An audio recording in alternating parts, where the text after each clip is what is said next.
Let's go, world. Uh-huh. First YouTube, and here we go in the books. Thank you for joining the Professionalist Real Estate Investing Podcast. I got my brother over here, Marcus, who got me into the game of real estate. How you doing, Marcus? What's happening, Marcus? Harvey here.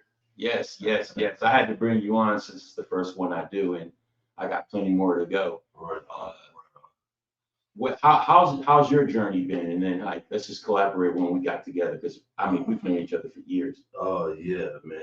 Just this journey, this real estate journey has just been, oh man, just ups and downs, a bunch of emotions, a bunch of just like, oh man, just it's just been crazy because like when I started talking to you about it, I remember like, you was trying to do something different. You wanted to get into something different. And I remember just like piquing your interest and we go back and forth, and All talking the about time. stuff, yeah, about Hmm. real estate and about how to get in, how to, make some money and just business period. But man, the real estate journey been up and down, man. It's just been hard. But staying with it though, trying to stay consistent. Always, yeah. Like I remember, yeah, because we've known each other for many moons. man, the whole time I've been up here since like oh 01. I've been up Yeah, here over 20 years. yeah. Shit. I came in 2000 from the Bay Area, Mhm. and I remember it was just before we got together just before COVID, Yeah, before COVID hit. yeah. And then you asked me if I wanted to go with you to the foreclosure at the courthouse. Uh-huh. And Uh-huh. then I was like, oh, and I opened up my eyes because I know a lot of people in town that didn't know how foreclosures was done. Because Right. I remember the gentleman he's talking about. All I could think it was with the men from ZZ Top. That's all I could think of. But yeah, I was like, that's him right there. Because I'm like, if you see him, you know that you're in the right place. If you see him out there and he's calling out all the trustee sales, got the long beard or whatever, yeah, I'm like, you're in the right place. So, Exactly. Yeah, it was what 11 o'clock on a Thursday. yep, 11 o'clock on on Thursday. Thursday, Yeah, I remember. yeah. So yeah, and then brought my mindset to a whole different level. Just because I know a lot of people. Yeah, we talk about lot of multifamily here, but Mm-hmm. we talk about other types of investment too, because there's a wide range of investments that you can do with real estate. Oh yeah. Oh yeah. And you brought my attention about the multifamily, which was huge to me because I'm Mm-hmm. like, how you could get all the returns on one roof with that many doors instead of a house that has only one door. Yep, yep. And then I just started, I remember just feeding you certain stuff, especially the Grant Cardone stuff and all that, because he's doing Yes, multifamily. I just started like, I remember just starting to mention and tell you about like how multifamily, you can make a lot more money doing it, this and that. Cause at the same time, I'm learning, but I'm excited to like tell you what I'm learning too at exactly. the same time. So it's like, you know, trying to get into that game, that's like a whole different ball game. But just real estate period, trying to flip a house or wholesale a house or just trying to get in the game, it's hard because man, like there's so many strategies you want to use, but then when you first getting in, you want to, you know, probably try to wholesale if you ain't got much money. You Exactly. want to get in, try to get you a fixer or something, or try to flip you a house real quick so you can make some money. But yeah, like the multifamily is definitely where it's at. Since telling you about it too, and me learning, it's definitely yeah. Yeah, And finding out about Grant Cardone too, because I didn't even know who he was. But then like watching his stuff too, that's really I was like, oh snap. exactly. Exactly. What I would say, like, what got you started into real estate investing? Okay, so to start off, I say like I was just like a little kid in the '90s. My dad, he was just like real estate agent for Century 21. You know what I'm saying? And he was just doing this thing, trying to learn the game. I remember as a kid, just think I remember one time he came home. He had just sold a house. He came home and like I don't know if he opened his wallet or like he took it out and like just had it out. But I remember seeing the check. The check was like 2, 3 grand or something on commission. Just selling Yeah, the house. So I was like, damn, that like as a kid, I'm thinking that's a lot of money. You know what I mean? And exactly. I was talking to my dad and I was like, Dad, what else do you do? Because he worked full time. He's like, yeah, I'm doing real estate. I got my license, so I'm becoming a real estate agent.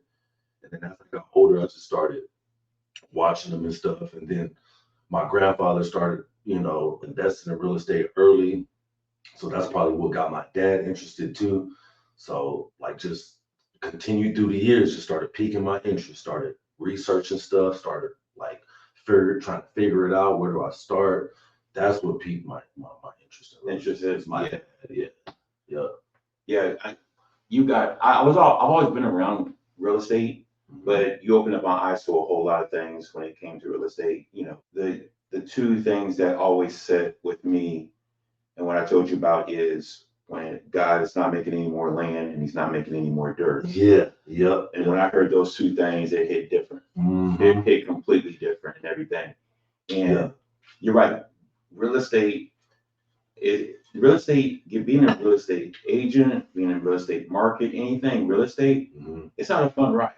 It can be a fun ride sometimes, but it takes a lot of work, a lot of discipline, Yeah. a lot of concentration, a lot of commitment. It takes, sometimes it can just take your soul. Sometimes you're like, you know what? I need to step back a little bit and, inhale, exhale. Yeah, yeah. It takes extreme focus and like really no distractions if you're trying to get to a certain level and trying to get this money. First starting off, you really gotta study and depending on what strategy you're using. Like if you're trying to wholesale, man, try to learn from the best wholesaler. Exactly. Or try to learn from maybe learn from a couple different people and then just take a little bit from each one because a lot of the game is going to be the same if you're talking about wholesaling. If you look at a bunch of different wholesalers, then you take a little bit of information from each one and just kind of, make it your own. A little bit here and a little bit there. Yep, yep. And I remember too, because I had worked in the hospital and I had actually written down some of the best advice uh, that was ever given to me by a patient. And he wrote it down. I told him I was getting into real estate and I wanted to do real estate investing, like we had already talked and everything.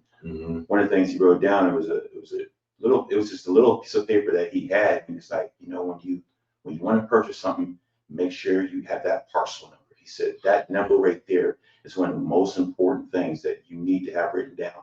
I still have that piece of paper. That piece of paper ain't going nowhere. Oh yeah. Yeah. So yeah, there's a lot of things that come with real estate. If anybody out there wants to get into it, it can be very rewarding, but it's definitely challenging. Yeah, for sure. But you have to have that mindset. What type of mindset do you think you have to be in this game of real estate investing? So just for real estate, you just, like I said, you got to be extremely just focused. You got to like be committed. You got to, if you say you're going to do this, you're going to have your ups and downs. You're going to go through all the emotions. You just got to stay committed and really just, you got to get through the pain of it. Really, you just got to get through the pain. And once you figure out what you're going to do in real estate, once you figure out, okay, I'm going to do wholesaling. Okay, I'm just going to do sales or luxury, or I'm just going to do fix and flips.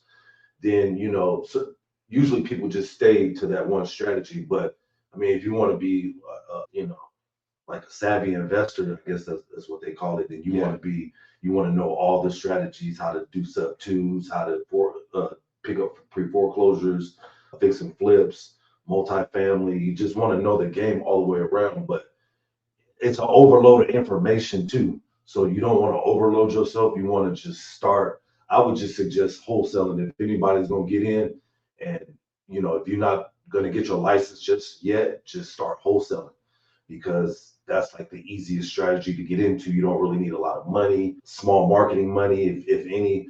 But if you want to do it, just get into wholesaling to get your, pop your cherry or whatever, to get going. Exactly. Yeah, because you're right, especially with the wholesaling. Yeah, it's an easy way, and yeah, you have to find which one's going to suit you better because there's so many different varieties to get into real estate. Me, I just go for broke because the multifamily, but I study a lot too. But there's so much done with multifamily too. That's why everybody plays a huge part. It's like basically a big family. It's a syndication. Yep. Each one plays their part and plays their position as to make everything to complete. Yep. And then, we deal with the calculations. You have, it's just so much. It's so much. It can be overwhelming for one person to do. One person cannot do it. Yeah. But like you said, as long as you talk, even if you talk to certain people, read books. Mm-hmm. I mean, I don't know how many books I've read. I'm still reading like crazy. And like you said, do what's best for you Mm-hmm. that you can adapt to, because there's so much, like there's right way of doing something, there's a wrong way to do something, but there's also a way where you feel comfortable doing it a certain way. Right, right. And then also you just gotta figure out like if you're gonna do the real estate thing, you gotta figure out like what's your goals, what you want out of it, because there's like I said, so many different strategies to use in certain situations. But you gotta figure out like, okay, do I want to get my license? Do I just want to like invest? Should I tamper with some luxury home sales? Like that's what I Yes. want to get into with you. That's why I want to Yes. get my license because you told me about that program. I'm like, oh man, it's Yes. a lot of money. Yes. So Yes. I want to get in, but it's really hard. You got to stay committed, and if even if like say you love your job or whatever, and you just need extra money, just do wholesaling real quick and just get to get some quick money, to get some quick checks. You just do wholesaling on the side.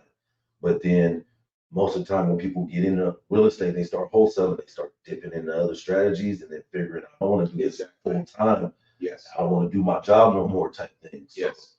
you know. And I view right now with home selling, also kind of along the lines of like department syndication when it comes to homes. Like affordable housing is huge right now. Mm-hmm. And me and you, we've done some trips. There's no, the housing market is horrible right now. Of all the homes we've seen boarded up and everything, and then we talk about affordable housing, but then we have all these abandoned homes. Yeah, yeah. That It doesn't make any type of sense. and I just don't understand it. Like why either more counties and cities don't do anything about these properties, or why just more investors don't like buy up these places. I mean, numbers got to be right, of course, when you're investing, but it's just like there's so many just vacant, abandoned properties out Yes. here. So like people should just be taking advantage, just eating it up. Exactly. But on the flip side of it too, it's like you reach out to an owner that has a vacant or abandoned property, they might not want to give it up for No. whatever reason. They might not just want to give it up. So it's like, damn, you got to fight through the numbers to try to figure out who's motivated, who's not, to get these deals. And I think that's the key to the motivation. Like I remember I told you about a house that was on the other side of town. Mm-hmm. The individual lived in another state, but the house was empty. Mm-hmm. Yeah. And she said that, oh no, I'm using it as an investment. Yeah. How can you use an investment when you live in it's in another part of this country? Yeah. And there's nothing in it, and the weeds are taller than me. Yeah. Like what kind of investment are you using it for? Are you renting it out, or you just, are you gonna rent it out? Or are you gonna Airbnb it? Or are you gonna flip? Are you gonna flip the thing? Like, yeah, short-term rental, anything. Yeah, what kind of investment are you talking about? Because if it's just gonna sit there, that don't sound like no investment. Me, You ain't bringing in no money, you paying taxes no matter where you're coming from. Right. And to this very day, because I've talked to my boy who lives over there, the house is still vacant. Of course it is. Of course it is. And that's how it be sometimes, man, because it's these some of these sellers and owners, they've had these houses for years. And sometimes it gets passed down through generations, and even the new generation of family don't want to get rid of grandma's house or grandpa's house or something because it's an emotional attachment, sentimental value. Right. And if they do get rid of it, they feel like, oh, I want to get the most I can, even though if it's in this condition, I want to get top dollar for it because this is my grandma's house. It's like, nah, man, hold on. Yeah, and I tell people you have to get realistic. Yeah. Because if a house is going to be dealt with a whole lot of work. Yeah. Then what's the value going to be? Right. It's all numbers. It's a numbers game. You have to go by the numbers, and if it's not going to be a sound investment number wise, then it's not going to work for you. Don't force it because you might lose money, and you can't be in this game trying to lose money. No. You don't want to lose any money, like, because that's the point of business is to profit. So exactly, you're dealing with houses and properties and stuff. There's a lot that goes into it: paperwork, checking titles, and making sure stuff is on the up and up when you close on a property on a deal. Exactly. And that home inspection better look nice too. Yeah. No matter what, if the home doesn't look like it needs anything, or even if it, especially if it does need something, you want a home inspection to check out everything. Everything. And actually, the two things that is really big with me with home inspection is roof and plumbing. Yeah. Because even if you had a good roof and everything looks solid and everything, we don't know how the plumbing looks. Right. I've heard some horror stories about people like, oh my goodness, everything was immaculate, everything was good, but when it got to the plumbing, whole different scenario. Whole different scenario. Right. So yeah, so what do you think what's going to happen with the market right now? Because right now it's just like everything's up in the air with the market right now. Yeah. So this is my evaluation. This is my take on it, man. If inflation don't get any better, man, the market might not get any better. The real estate market might not get any better if inflation don't get any better. All the way around, I think if there's more programs for affordable housing and to get into the buying process a little easier for people, it might help. But this inflation is just killing right now. So it's just like, man, how can we even talk about affordable mortgage rates and stuff like that when inflation is just crazy? Exactly. I mean, there's money to be made. But you just gotta like figure out what you want to do, how you want to do it. Or do you want to continue wholesaling? Do you want to buy a multifamily to create some money? Do you just want to buy a house just for your family? Is it a good time just to buy a house for your family? Just all of that is so many. Man, it's just hard to say right now, especially with the inflation thing, man. It's hard to say where this market is going. But it's not to say there's not deals out there. There's still, Oh yeah, I tell people regardless what the interest rate is or was, I mean, people are still buying homes no matter what. There's people that buy homes every day. Right. Yeah. It's just when it comes down to it, I tell people it's how good your negotiation skills are. Negotiation, who represents you, plays a huge part in it. Remember, everybody needs a roof over their head. Right. Exactly. So I'm starting to hear even, I don't know how true it is, but I'm even starting to hear people with the best credit and got money is hard to buy, property, and hard to buy, homes and stuff like that. People that can qualify, got good credit scores, income's just right. I'm even hearing them people is just having, not saying they're getting turned down, but they're having difficulty sometimes getting financed because just the way it is right now. Just the way it is, like it's just tough. Inflation's tough. They want to make sure, I guess banks want to make sure you can afford that property, especially if it's not a property that's not bringing you in any income. Then they want to make sure, okay, can they handle the insurance, the mortgage, and everything that comes along with it? That's why I'm stressing on my first one has to be multifamily so I can get that income coming in. I don't mind living in a unit, living in one of the units if I have to, but I have to do multifamily as my first purchase, Yes. as far as getting in rental income. It has to be a multifamily. Other than that, I'm just gonna keep trying to wholesale, work on getting my license so I can get in that program with you.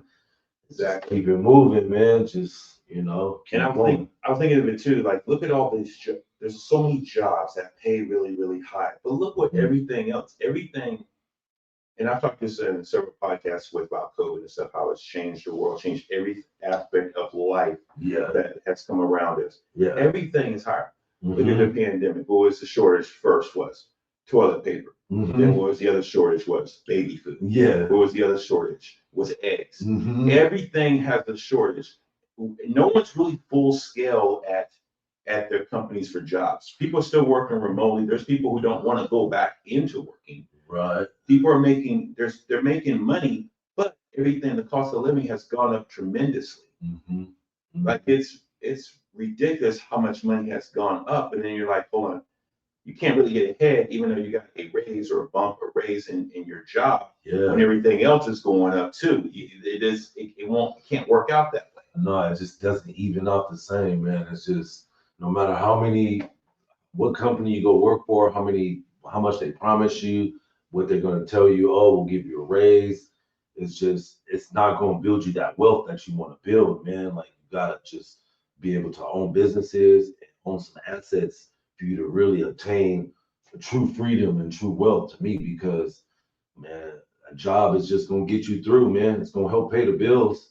It's going to, help you, try to stay afloat. But, because you talk about it. Mhm. What JOB stands for, just over broke. Just over broke. That's what job stands for. It's just over broke. They want you to make enough money where you definitely need to come back. You work for 2 weeks. They give you just enough for 2 weeks, so you can come back, work 2 more weeks, and it's a cycle. And then it's a 2-week cycle. They're so nice and polite that they give you 48 hours off. Ain't that a bitch? You mean to tell me you only gonna give me 2 days off? Like, no, yeah. I can't do that for 30, 40 years. Yes. Man, I gotta be able to be on my time and just be able to, because at the end of the day, man, people's bills are what they are. You know what I'm saying? Like, yes, you know what your regular bills are, what you need to pay every month. Now, everything else that comes out of the blue are emergencies or just stuff that maybe you've been wanting to save to work for. That's fine, but like, everybody knows their number every month. Exactly. Okay. Yes. My number for rent, utilities, car payments, insurance. This is my number. All that together, this is my number. So they know your number. Mm-hmm. It's just being able to get that number on your own and then going from there. Exactly. I'm saying maintaining that number every month so you can stay afloat with your regular bills, and then just start building wealth. Yes. From there. That's how it should be. Yeah. I don't want to be stuck at no job, 401k and all that. That's nothing.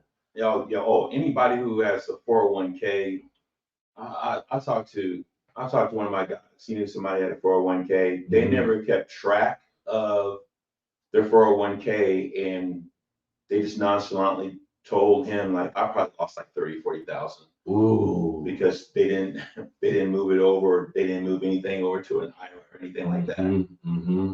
And that could have been 30,000-40,000 you could have used for an investment, to put towards some kind of investment. Exactly. Whether it's stocks, real estate, crypto, whatever you're trying to do, you could have just, or get into a business, buy a business or something. You could have put, that could have been a down payment on something to make you more money. I think right now, like, when it comes to like real estate, with real estate, money, job, wealth, there's a lot. The financial literacy right now that we have in this country is depleted, because a lot of people are getting their information. Some of them are getting information off of YouTube, watching videos, or being around a person that really knows what they're talking about. A lot of other people are in the rat race, and all they have a tunnel vision, which is work 8 hours, get off, watch the Netflix, Hulu. Which I'm not saying there's nothing wrong with that. I do the same thing too. Right, relax. But just relax. They're relaxed and they're content on where they at in life. Right. But that content in life right there, that can be a person's downfall. It can be, because you don't realize how quick you can lose your job like that. Anything could happen. They can fire you tomorrow types. And then what are you gonna do? Exactly. So it's like me and my boy said, they ain't gonna fire you on Monday. They're gonna fire you on Friday. Thank you for your services. On to the next. Yeah, and they plan it like that. Yes. They plan it like that. Okay, they know from the beginning of the week. Okay, we about to let Tony go on Friday. We'll make it on Friday so he can have a good weekend, and by Monday he can forget that he got fired on Friday. Yes. I'm like, come on, man. That's just. And then at the same time, what's so crazy about a job? Speaking of jobs, is that they want you to give them 2 weeks when you get ready to leave. Go ahead. They want you to give them 2 weeks when you get ready to go get another job or quit or whatever. But they don't give you 2 weeks when they want to fire you. Exactly. So you can go look for another job. Exactly. They fire you like that. They want to give you. They want you to give them some courtesy by doing that. By giving 2 weeks. Right. I know exactly what you're just gonna say too. That's what's crazy about it. That's what's crazy. And people, like, back in the day, like the old timers, like our parents and even our grandparents, are like, job security, go to school. And they're on that old message of go to school, go to college, study. And when you come out of college, you'll have the job you want. you could buy a house, and man, that's not the plan no more, No, man. no, no. That's the old plan. The new, I don't knock on anybody who wants to go to school and everything, right, but right. that American dream that we was taught, that's a nightmare. Yeah, it's just it's not a dream no more, man. And a lot of people who go to college, like I know doctors who've been doctors for the longest, they're still paying off. Yeah, They're still paying yeah, off of schooling. yeah. I bet you hear them talk about it. They still doing it. But yeah, it's just crazy how just the financial literacy, Yeah. getting the information. Mhm. And I mean, the information is free. You don't even have to go to I'm telling you. you don't have to go to a webinar, or you don't have to go to a convention or a conference or anything. I've learned a lot of stuff off of people off like free ebooks. Just free ebooks, YouTube, free informational YouTube videos, and just searching Google for stuff you need to find out. Like, Yeah, the number one search engine in the world. Yeah, like why go to college for it when you can just look up what you need to know, except if you're going to be a doctor, lawyer, Yes, yes. some kind of professional career that's going to need college and credits and stuff like that. Exactly. Of course, go to school and learn that. But man, everything else can just be picked up from just online and then training here and there. I like with my daughter, she didn't go to a 4-year school, but she went to a trade school. Mm-hmm. And that's a like slept on area that people don't do is go to a schooling. If they have a schooling for a specific thing that you need to do or you want to do, Right.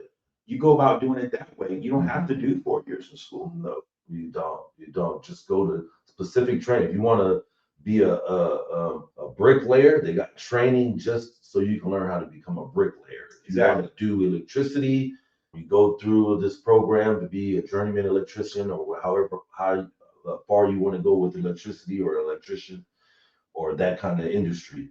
It's just you don't even have to like go to college anymore just for that. Just find out what you're trying to do, go into a program, focusing on that, learn it, and then you can be able to make money, And then what's crazy, like, because I've always thought, like, when it comes to jobs and everything, especially with dealing with real estate, like, you get your real estate license and everything. Yeah. Like, now you got your license. Now you're dealing with people with wealth, Right. Millions beyond millions of dollars. Yep.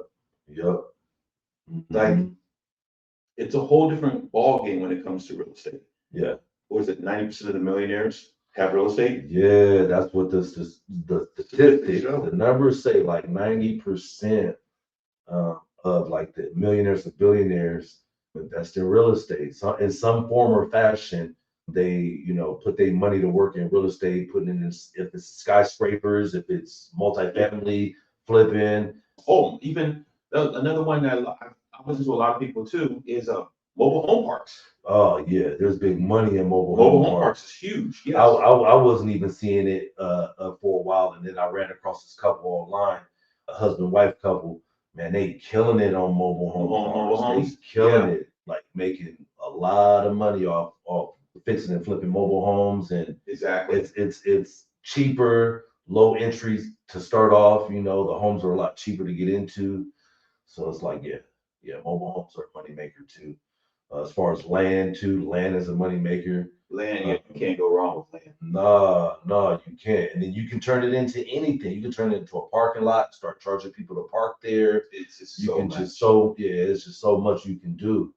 So I think back in the day, I remember my dad telling me my grandfather invested into a parking lot, and on that parking lot, like right across the way was like one of them oil pumps, them old school oil pumps. Yes. And I think my granddad like benefited off that some kind of way because that oil pump was so close to his property or something. Yeah. I'm not sure because I was a kid, so I don't know if he did or not. But I remember my dad saying, "Yeah, your grandfather owned a parking lot as well as rental property and stuff like that." But he had some investments. I was like, I never really realized it until like I got older. So wow, that is great right there. Just hand it down from, especially if you can hand this stuff down from generation to generation. Oh yeah, because that's what I plan on doing to my family right there, because it'll help them out in the long run, even though they're both my daughters are smart and everything.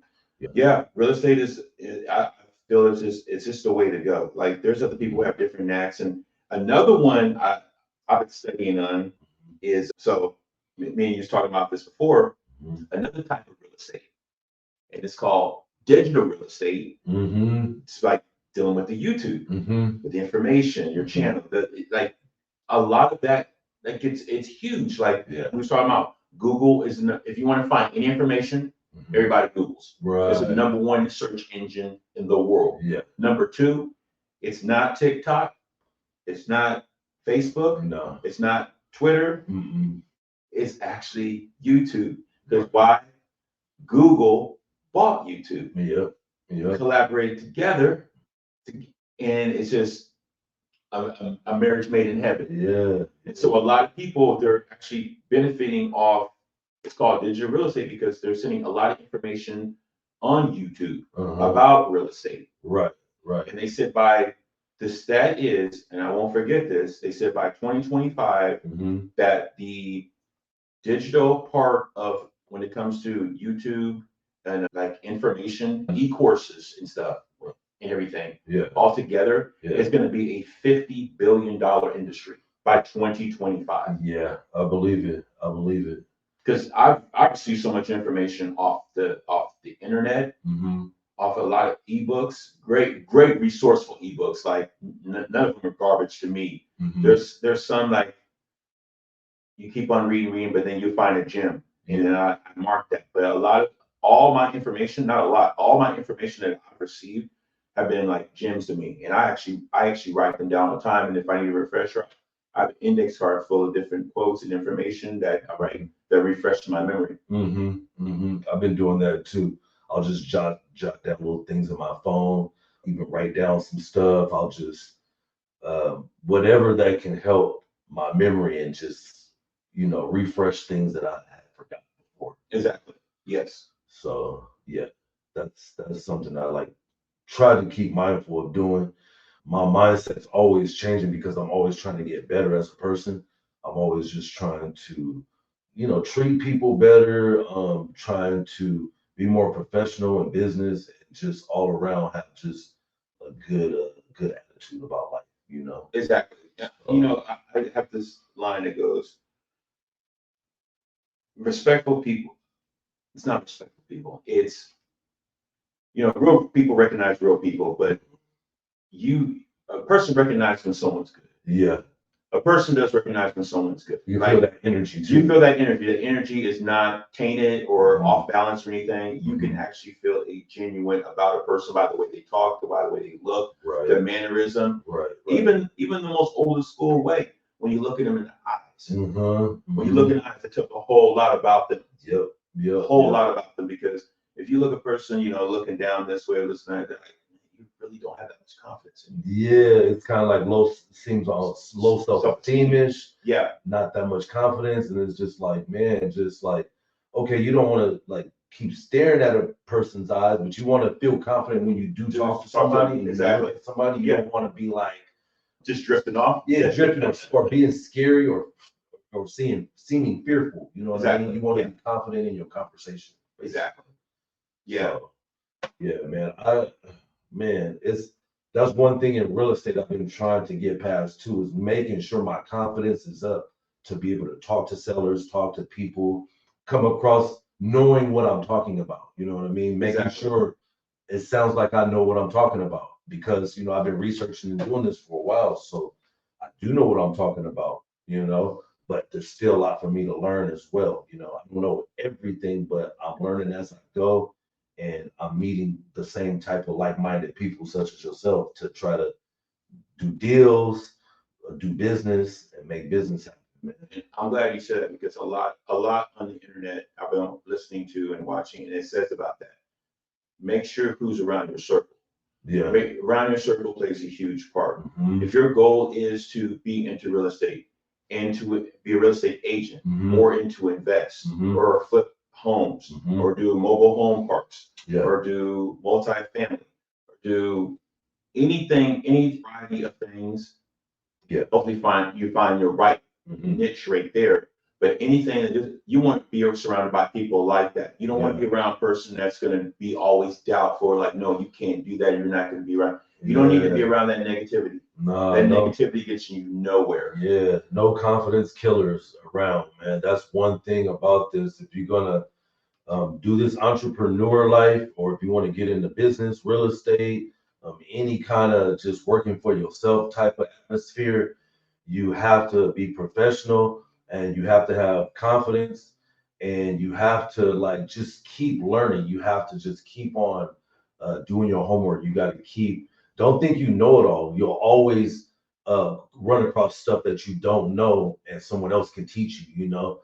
That's the I think just the key of life. Just always just kind of be a student. Don't just think you can be a masterful teacher.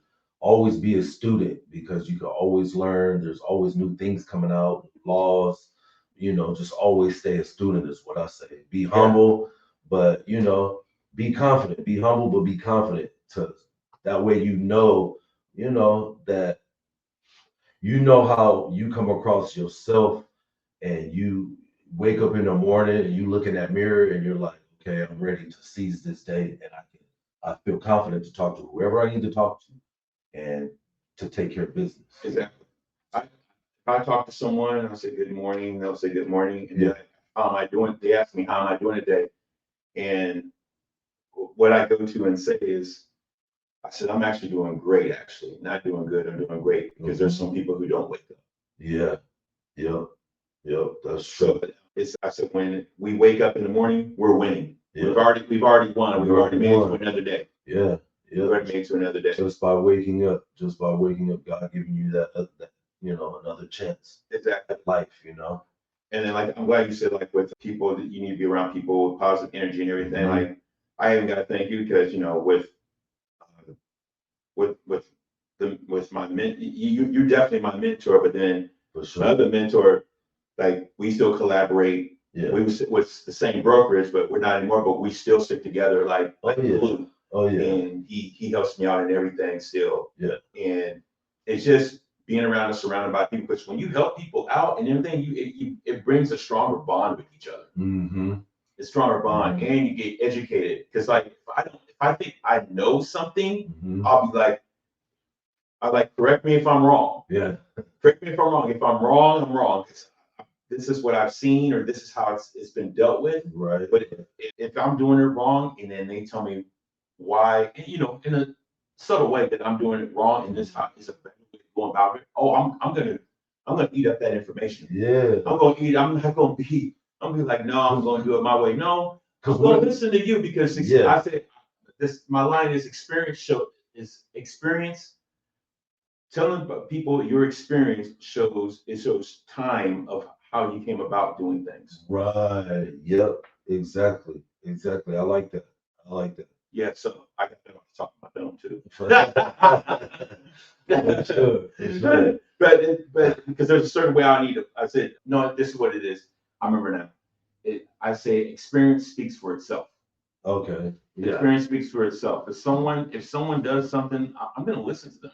Right. And especially if they're successful too, Yeah. or go about it the right way, or you know anything to help me with dealing with people. Because like what you're talking about, there's all different types of people, but everybody's personality is different. Right. You might get someone that's real subtle, laid back. Then you get someone who's kind of aggressive, like, hey, why you want to know about this? Well, and then you have to come at them at a firm way, but a hospitable way.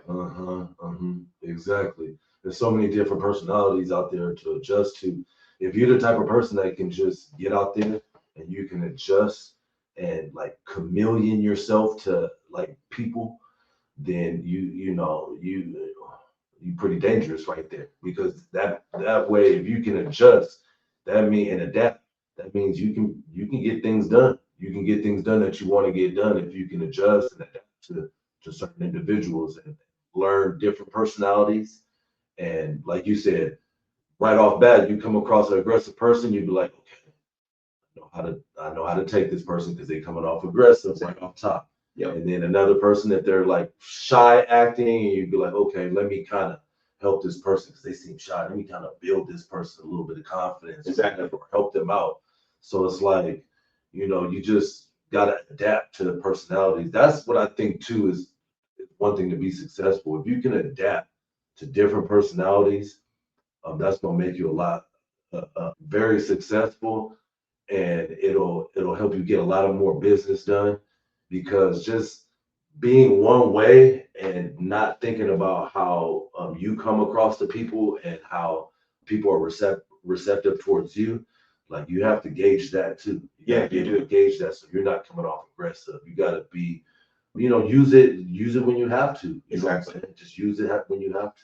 Yeah, it's it's always been told to me that I can talk to anyone because Yeah. I just love talking to people. And Yeah. then it's right. It's just the way you come at people, the way you talk to people. It goes a long way. I remember one time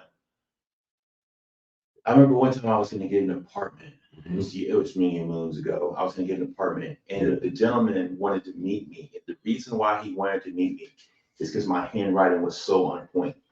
He's like, I was going to give you Okay. the apartment just off your handwriting, but I wanted to meet you in person. Mm. And then when he met me in person, he's like, you know what? You got the apartment. That's dope. Just off of your handwriting, he's like, I like the way this person writes. He must be this type of individual. Yeah. In his mind, In his what he mind, thought, yeah. Because he didn't even live around here. He lived in the Bay Area.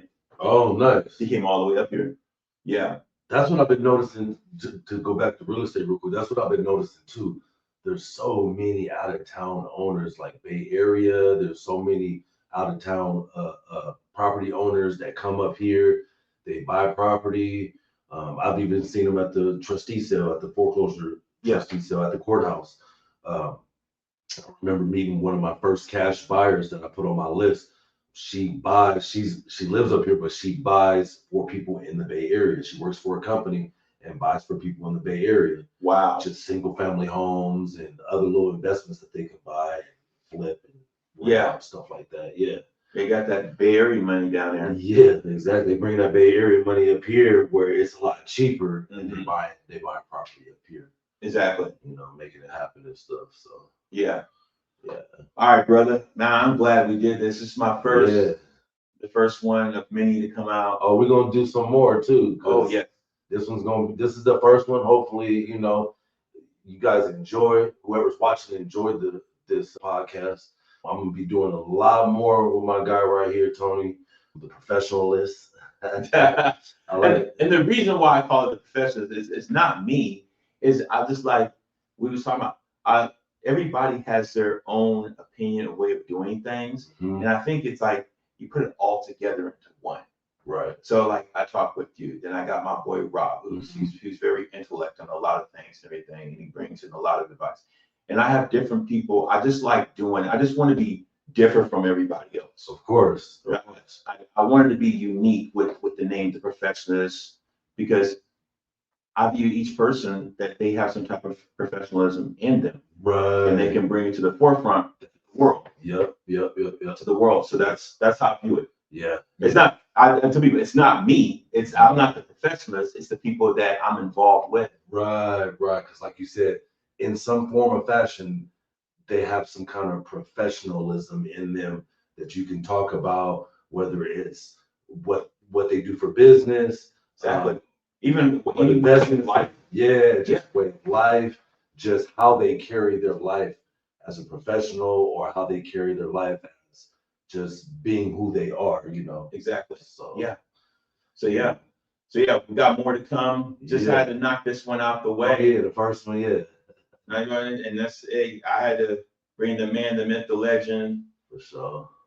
Because he got me into it. Like I was just listening to it and everything, but then Marcus, brother, you grabbed my attention to it, and shoot, I've been going full throttle. Full throttle. No doubt. What the craziest thing to me is, shit, I was like putting you on all the information on the real estate and some business stuff, and you ended up getting your license before me. So I'm like, that's cool. Yeah, but still, like we still work together like no other. So of course, like anytime I got any advice, I take it your way and everything. So like everything is just it's great. It's great. God's good. That's all I got to say. Yeah, this journey has been awesome.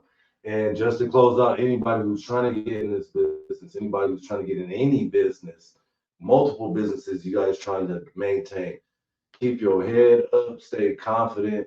Just know that you can, if you're going to do this entrepreneur lifestyle, just know It's not easy. It's gonna be some long days, late nights, but it's gonna be worth it in the end. That's what I keep telling myself on this journey, is just to keep my head up, keep positive with people around me, and just you got to stay grinding. You got to stay working, and just know what you want. Know what you want, and once you know what you want and your goals, they'll all line up. So that's just something I want to say to everybody that's trying to do this.